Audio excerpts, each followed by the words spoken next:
everybody. I thought I would tell you a little bit about my experience serving on the Citizens Commission, and then share a few thoughts that I developed during that work, and then ask everyone, pro or con, to think about some of the ideas that underlie this controversy. So first, about the commission. I think that the broad outlines are known, so I wanted to touch on some of the areas where I have noticed misconceptions in town about what the commission did. First is that our purpose, the Citizens Commission, was to recommend what the city council should do, not what the community should do. It's two really different questions. We were tasked with making a recommendation to the city council.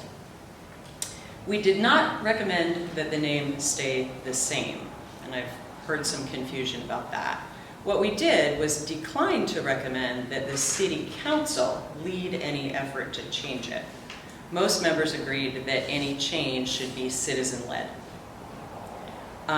We did not find that the citizens overwhelmingly favored keeping the name. I've also heard that misconception floated around. Our unscientific poll found significant numbers on both sides. And we were not deadlocked. 6 out of the 10 commissioners who finished the process favored changing the name, 4 favored not changing the name, but we were unanimous in what we wanted to recommend that the city council do, in spite of our differences. We approved 6 recommendations, and the details of them are available online. Briefly, they were to create city policy prioritizing land back to the tribes, to formalize an official government-to-government agreement to work with the local coastal tribes, to support the creation of a cultural center, to appoint a local history working group, to appoint an ad hoc committee to support the schools and the tribes together in presenting a more complete and inclusive history of the local area and the school curriculum, and to create a multicultural North Coast Community Day to showcase our diverse heritage. And the city has recently taken steps to move forward on some of those. There was also a 7th unanimous recommendation, and that was that in the event of a citizen ballot initiative, we recommended that the city facilitate a series of moderated public gatherings in which people were able to tell their stories in a comfortable environment that encouraged listening across differences, which is what we did for each other on the commission. So our vision was that when it gets to the point that this is going to the ballot, the city council's role, the city's formal role, should be to kind of moderate and facilitate understanding. So some personal thoughts that I developed on the name change question as I did that work with the commission. One is about the timeline. People have lived here for thousands of years, and just a few hundred years ago, new people came in. They pushed as many of the indigenous people out as they could, and they built a fort to do it. Later, they founded a town. That was only 134 years ago. I think that's the blink of an eye compared to how long humans have been living on this land. And calling it by different names. So this is a new name already.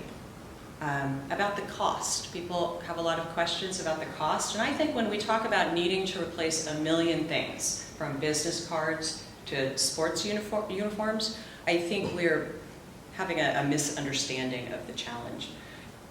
It's not like entering the witness protection program. There's no need to obliterate traces of the old name. I think it's more like changing your name when you get married.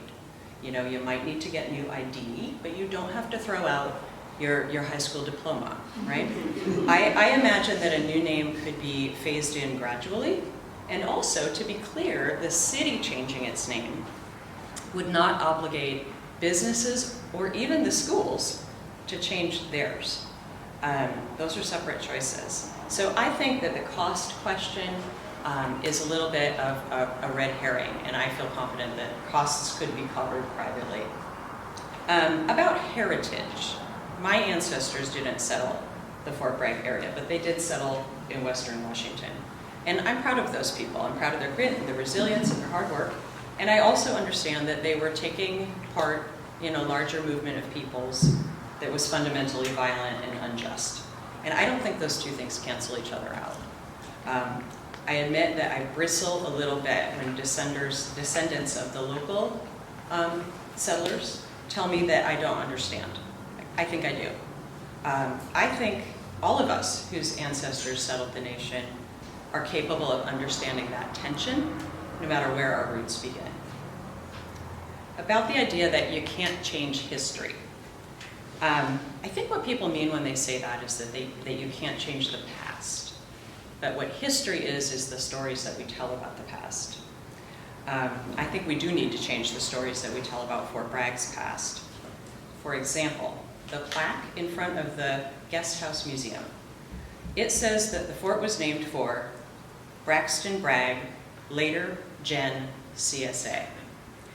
I think that is, I think that skirts the story. I think it tells the facts in the least offensive way, and I don't think it tells the real story. How many passersby immediately understand that what that means is that Braxton Bragg led a war against the United States to fight for white supremacy and slavery? I think to be clear and honest about the past, it should say exactly that, and anything less is a lie of omission. The same goes for that remaining fort building. I think it's important that that building be turned into a memorial to the tragedy that occurred there.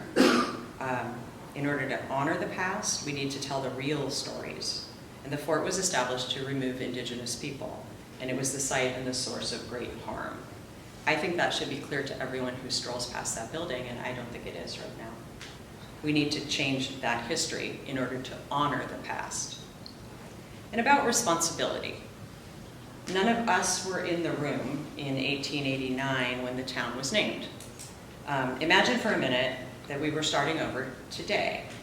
I don't think there's a single person in this room or in the town who would raise their hand and say, I want to name the town after a Confederate general. Or let's commemorate the fort that was built to remove the people who were here first. I don't think any of us want those things. And if we could go back in time and be in that room, I think we would choose differently. But we inherited the name. We didn't choose it. And for 134 years, it's been attached to a place that we love. It's not really fair that we're the ones who have to deal with the fact that this name commemorates terrible things. It's not fair, but it's happening, and it's not going to go away. We didn't choose the name originally, but every time we're asked to change it, we're choosing. Maybe in the past, we didn't understand what the name means, but we understand now. And this name doesn't actually refer to any of the things that we love about the town. The beauty, the values, all the good parts of the history, or our memories. It refers to a white supremacist, and it refers to terrible violence against the original people.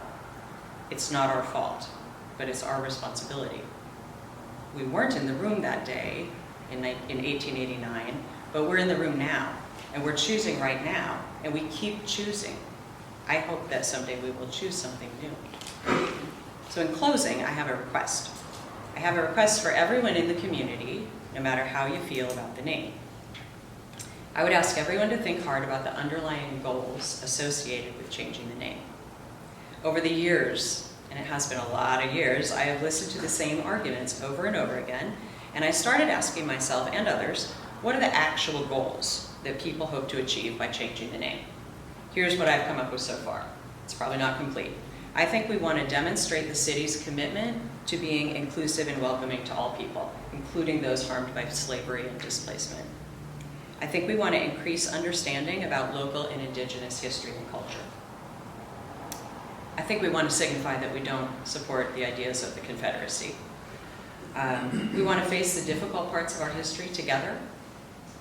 I think we want to symbolize a commitment to rise to the social challenges that face us in the future with a little more egalitarianism than we have achieved so far. And I think we want to optimize our prospects as an attractive and prosperous place to live and to visit. Those goals had broad support on the Citizens Commission, and I hope that they have broad support in the entire community. I would ask everyone, pro or con, to take a moment and think about those goals, separate from the name question. Are they important to you? I hope that they are. I hope they're important to everyone. And even if you want to keep the name Fort Bragg, maybe even especially if you want that, I hope you'll support those goals and work toward them by other means. There are plenty of possible strategies. just a few of them, some of which are already in progress, we could put up public markers to memorialize the events that took place at the fort. We could create a diversity, equity, and inclusion task force for the city. We could put up markers to indicate traditional Pomo place names around the area. We could convert that last fort building to a memorial and garden. We could make sure that schools present local history that is accurate and complete and includes the very hard parts. We could create storytelling programs for community members to share their experiences across cultural, racial, and other differences. We could start a One City, One Book program to explore these issues further through reading together. And we could replace that plaque about Braxton Bragg to tell more of the story. So I would love to see us pursue all of these options, and I think actions like those have the potential to move us forward together as we continue to grapple with the legacy of this name. Thank you.